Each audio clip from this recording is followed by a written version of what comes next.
আজকে কৃষ্ণনগর শহরের বিভিন্ন অঞ্চলে জলঙ্গি নদী সমাজের পক্ষ থেকে পোস্টারিং করা হয়। আমরা কিছু পোস্টার দেখলাম। মূলত জলঙ্গি নদীর পাড়ে, মানে ঘাটের পাশে, বিসর্জন ঘাটের পাশে একটি পার্ক নির্মাণ করা হয়েছে। এই পার্কটি নিয়েই কি আপনাদের আপত্তি? হ্যাঁ, পার্কটা নিয়ে আপত্তি। যে পার্কটা তৈরি করা হয়েছে সেই পার্কটার নাম দেওয়া হয়েছে ভারতচন্দ্র রায়গুনাকার পার্ক।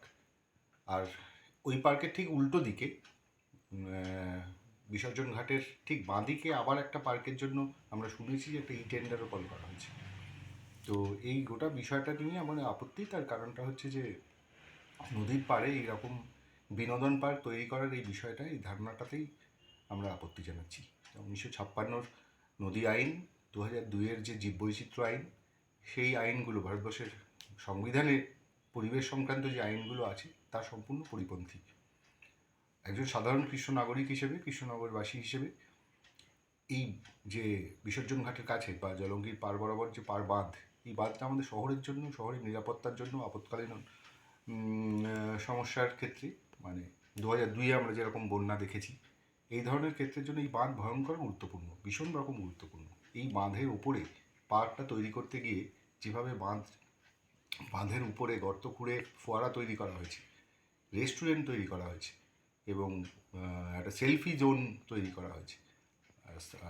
সাময়িকভাবে অল্প বয়সী ছেলে মেয়েদের সেখানে গিয়ে বসতে ভালো লাগছে, সেখানে যেভাবে আলো দিয়ে সাজানো হয়েছে ভালো লাগছে, কিন্তু আমরা যদি দূরের দিকে তাকাই তাহলে কৃষ্ণনগর শহরের নিরাপত্তার জন্য এটা খুবই উদ্বেগজনক একটা সিদ্ধান্ত। তো পরিষ্কারভাবে আমাদের প্রশ্ন পৌরসভার কাছে যে এই যে পার্ক তৈরি করা হচ্ছে সেই পার্কের জন্য কি কোনো পিবিআর, মানে এটা টেকনিক্যাল শব্দ, মূল বিষয়টা হচ্ছে জীববৈচিত্র্য রক্ষা করার জন্য যে কমিটি তৈরি করা, জীববৈচিত্র্য বিপর্যস্ত হচ্ছে কিনা, নদীর যে বাস্তুতন্ত্র, যে ইকোটোন, সেগুলো বিপর্যস্ত হচ্ছে কিনা সেটা দেখার জন্য কোনো এক্সপার্ট কমিটির কাছে মতামত চাওয়া হয়েছে। কৃষ্ণনগর শহরের মানুষের কাছে এর জন্য কোনো, এই পার্ক তৈরি করার আগে কোনো মতামত চাওয়া হয়েছে? যাদের জন্য উন্নয়ন, যাদের জন্য সৌন্দর্যায়নের কথা বলা হচ্ছে, তারাই মতামত দেওয়ার সুযোগ পেলেন না। তাহলে কাদের জন্য উন্নয়ন, কাদের জন্য সৌন্দর্যায়নের কথা বলছে কৃষ্ণনগর পৌরসভা? একজন সাধারণ পরিবেশ কর্মী হিসেবে জলঙ্গি নদীর বায়োডাইভার্সিটি, তার জীববৈচিত্র্য, তার ইকোটোন রক্ষা করার প্রশ্নটা তোলা, নদীর বিপর্যয়ের প্রশ্ন তোলার অধিকার আমাদের সবার আছে।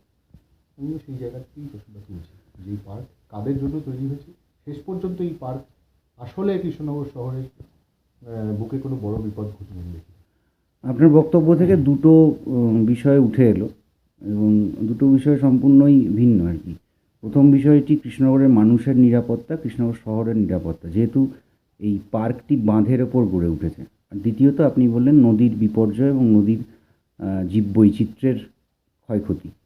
তো নদীর জীববৈচিত্র্যের ক্ষয়ক্ষতি কীভাবে হচ্ছে বলে আপনার মনে হয়? নদীর পাড়ে, এটা সারা বিশ্ব জুড়েই আজকে নদীর পাড়ে যে কোনো ধরনের কংক্রিটের নির্মাণ, তাকে যতটা কমিয়ে আনা যায় তার চেষ্টা করা হচ্ছে। কারণ নদীর পাড়ে যে কোনো ধরনের নদীর অবিরল নির্মল বইতে পারার যে গতি, অবিরল নির্মল বইতে পারার যে চলন, তাকে যে কোনোভাবে রুদ্ধ করার বিরুদ্ধে আজকে সারা বিশ্বজুড়ে পরিবেশ কর্মীরা কথা বলছেন।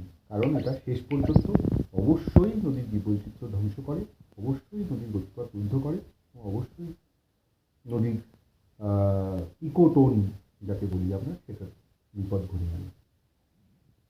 ধন্যবাদ। আপনার পরিচয়? আমি জলঙ্গি নদী সমাজের একজন কর্মী এবং আমি কৃষ্ণনগর এপিডিআর শাখার। ধন্যবাদ।